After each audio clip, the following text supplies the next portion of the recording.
show up. I don't ever slow up. Ducati bersuara atas masa depan di Gian Antonio di MotoGP. VR46 terima kode bos Ducati. Sporting Direktor Ducati Paolo Ciabatti mengatakan fakta bahwa pemenang Qatar Fabio Di Gian Antonio tidak memiliki kursi untuk 2024 tidak dapat menerima. Di Gian Antonio telah kehilangan tempatnya di Gresini yang diambil oleh Marc Marquez untuk musim depan dan, meskipun awalnya dikaitkan dengan kursi Repsol Honda milik pembalap Spanyol itu, kini tampaknya akan jatuh ke tangan Luca Marini. Bergabung dengan VR46 menggantikan Marini sepertinya satu-satunya peluang yang tersisa di Gian Antonio.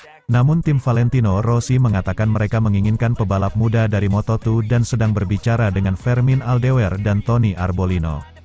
Ciabatti menambahkan bahwa Ducati mungkin bisa turun tangan dan menawarkan beberapa wildcard kepada pembalap Italia itu jika dia tidak dapat mengamankan kursi penuh waktu. Ducati juga saat ini mendesak VR46 Racing Team untuk memasukkan skuad Italiano itu ke dalam tim besutan Valentino Rossi itu. Hari ini Fabio lebih cepat dari siapapun dan dia belum tahu apakah dia punya kesempatan untuk tampil di MotoGP tahun depan, yang menurut saya, tidak dapat diterima karena dia telah menunjukkan di bagian terakhir kejuaraan ini bahwa dia adalah salah satu dari mereka pebalap terbaik di sini saat ini, kata Ciabatti kepada MotoGP.com. Tapi bagaimanapun juga memang begitulah adanya. Saya harap ini bisa menjadi pengalaman yang menarik untuk tahun depan dan yang pasti, kemenangan ini spesial baginya, jadi bagus dia mendapatkannya dan saya senang dengan Ducati 1, 2, 3. Ketika ditanya apakah Ducati bisa menawarkan sesuatu kepada Gian Antonio untuk tahun 2024, Ciabatti menjawab. Pertama-tama, kami berharap dia bisa menemukan motornya untuk tahun depan. Saya rasa satu-satunya pilihan sebenarnya, jika Marini pindah ke Honda, adalah VR46 saat ini. Tapi itu bukan di tangan kita. Tapi kita bisa membantunya negosiasi dengan Valentino Rossi. Seperti yang kalian tahu, VR46 dan Gresini menentukan pembalapnya masing-masing, tapi Ducati juga punya andil meskipun tidak banyak. VR46 adalah tim Itali, Di Gia juga pembalap Itali, Ducati pun motor Itali. Kemungkinan besar ini jadi pertimbangan masa depan Di Gia. Saya pikir dia menunjukkan bahwa dia pantas menang dan dia bisa menjadi pembalap yang sangat baik untuk tim manapun. Jika tidak, kami akan melihat apakah kami dapat menawarkan sesuatu kepadanya, meskipun jumlah wildcard tahun depan mungkin terbatas karena peraturan baru. Jadi, saya harap dia mendapat kursi selama satu musim penuh. Take shit, I got no love for the fakeness. If you wanna play tough and wanna hate this, I'll always show up. I don't ever slow up. Ironi kemenangan Fabio Di Gian Antonio di Main Race MotoGP Qatar 2023.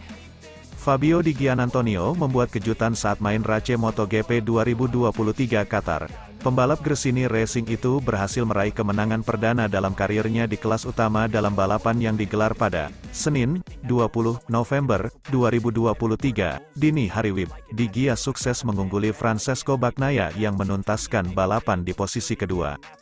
Capaian mengesankan di Main Race MotoGP Qatar 2023 diikuti dengan ironi yang saat ini dialami oleh Fabio Di Gian Antonio. Pembalap asal Italia itu masih belum memiliki tim untuk berkompetisi di MotoGP 2024 karena Gresini Racing sudah memutuskan mengontrak Marc Marquez selama satu musim pada tahun depan. 1. Fabio Di Gian Antonio finish kedua saat sprint Race GP Qatar 2023. Fabio Di Gian Antonio menjalani pekan balap GP Qatar 2023 dengan baik. Ia mampu meraih posisi start kedua dengan catatan waktu 1 menit 51,829 detik. Di Gia hanya berselisih 0,067 detik dari Luca Marini yang meraih pole position. Posisi start kedua dimanfaatkan Di Gia dengan baik saat sprint Race. Ia sukses finish kedua di belakang Jorge Martin dengan jarak 0,391 detik. Itu menjadi kali pertama bagi Di Gia finish di zona 3 besar saat sprint Race. 2. Fabio Di Gian Antonio berhasil mengungguli Francesco Bagnaia saat Main Race GP Qatar. Penampilan oke saat sprint Race mampu dilanjutkan Fabio Di Gian Antonio ketika Main Race. Meski sempat melorot ke posisi keempat pada lap kedua, Di Gia mampu kembali ke posisi kedua pada lap kelima setelah menyalip Luca Marini. Di Gia terus membuntuti Francesco Bagnaia yang memimpin jalannya balapan. Di Gia akhirnya berhasil menyalip Bagnaia pada lap 19. Posisi pertama dapat dipertahankan pembalap bernomor motor 49 itu hingga bendera Cequeret dikibarkan. Di Gia finish dengan keunggulan 2,734 detik dari Bagnaia. Ini menjadi akhir pekan yang luar biasa. Balapan itu menakjubkan. Aku punya sejumlah kecepatan, saat aku berada di belakang Bagnaia, aku tahu dia bisa memiliki banyak hal. Saat pertengahan balapan, aku sejujurnya sedikit kesulitan dengan ban depanku. Namun, aku melihat dia juga melakukan sedikit kesalahan. Jadi, aku pikir ada kesempatan dan kami melakukannya, ungkap Di Gia dilansir Motorcycle Sports. 3. Kemenangan saat main Race GP Qatar jadi bukti Fabio Di Giannantonio belum habis. Kemenangan di main Race GP Qatar menjadi pembuktian bahwa performa Fabio Di Giannantonio belum habis. Pembalap berusia 25 tahun itu menyebut pencapaiannya di Lusail International Circuit sebagai sebuah penebusan. Selain itu, Di Gia juga mempersembahkan kemenangannya kepada orang-orang yang meragukan kemampuannya saat berkiprah di kelas MotoGP. Ini adalah penebusan yang nyata. Ini adalah sebuah balas dendam yang jelas untuk diriku dan juga untuk semua orang yang meragukanku. Kami melakukannya. Kami adalah pemenang balapan MotoGP, tegas Di Gia dikutip Motorcycle Sports.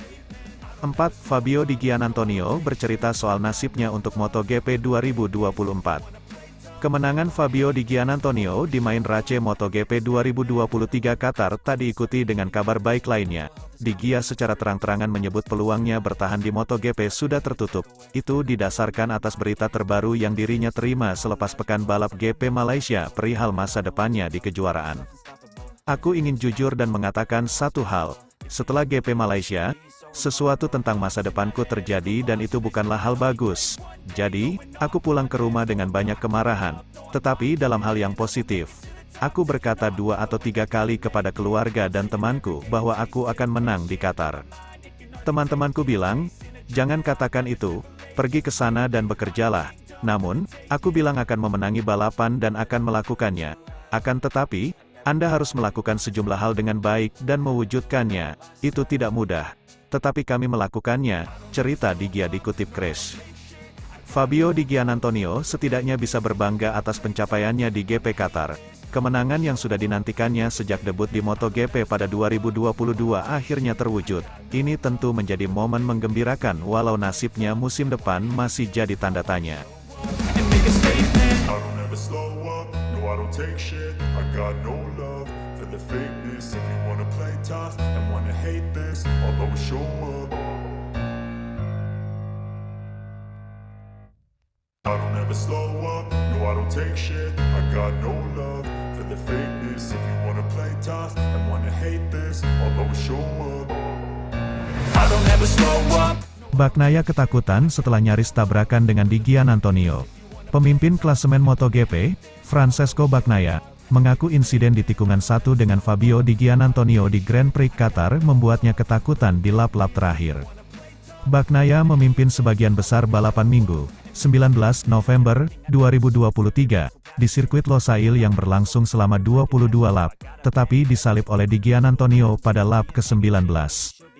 Mencoba menyalip lagi, pembalap Ducati itu mendapati dirinya terseret slipstream Di Giannantonio dan hampir menabrak bagian belakang motor rider Gresini di tikungan 1 pada awal lap ke-20. Pecco melebar ke area run-off dan membiarkan lawannya lolos untuk meraih kemenangan perdananya. Jadi runner-up, ia menambah gap jadi 21 poin dari Jorge Martin, yang direpotkan dengan ban. Itu sangat menakutkan dan 2 lap berikutnya saya benar-benar takut, kata Bagnaia. Saya berkata pada diri saya sendiri, setelah sekarang saya harus menyelesaikan balapan tanpa mengambil risiko, karena P2 baik-baik saja, jujur saja. Tapi kemenangan itu sangat berarti, tidak hanya untuk kejuaraan tapi juga untuk saya karena setelah periode ini, memenangi balapan sangat penting. Tapi bagaimanapun juga, kami menunjukkan kecepatan yang luar biasa dan ini fantastis. Bagnaia menambahkan bahwa ia tidak sepenuhnya senang dengan balapannya dan mengakui bahwa Di Giannantonio lebih cepat darinya. Senang tapi tidak senang 100%, jujur saja, ia melanjutkan, saya melakukan apa yang saya harapkan dari diri saya sendiri kemarin. Kemarin, saya mengharapkan kecepatan seperti ini, namun saya tidak bisa melakukannya. Semuanya berjalan sempurna dan sejak awal saya mencoba untuk mendorong, saya mencoba untuk melakukan balapan yang ideal. dan senang rasanya bisa kembali memimpin dan mendorong serta melakukan kecepatan saya. Sudah lama saya tidak melakukan ini, jadi, untuk itu saya sangat senang. Saya tidak senang karena saya sudah melakukan kesalahan yang sama seperti hari ini. Pada 2021, saya melakukan hal yang sama dengan Johann Zarco. Jadi, saya tidak senang untuk itu karena biasanya saya belajar dari kesalahan saya. Tapi, saya tidak menyangka hisapan dari slipstreamnya sebesar ini. Tapi bagaimanapun juga kami harus senang. Ia tampil fantastis sepanjang akhir pekan dan hari ini kecepatannya lebih cepat dari saya. Pecco mengungkapkan bahwa ia tidak diberi informasi mengenai posisi Martin, saingan beratnya, dalam balapan tersebut. Dengan mengatakan, saya berharap ia berada di urutan keempat, tetapi saya tidak tahu bahwa ia berada di posisi ke-10. I don't ever slow up, no I don't take shit. I got no love for the fakeness. If you wanna play tough and wanna hate this, I'll always show up.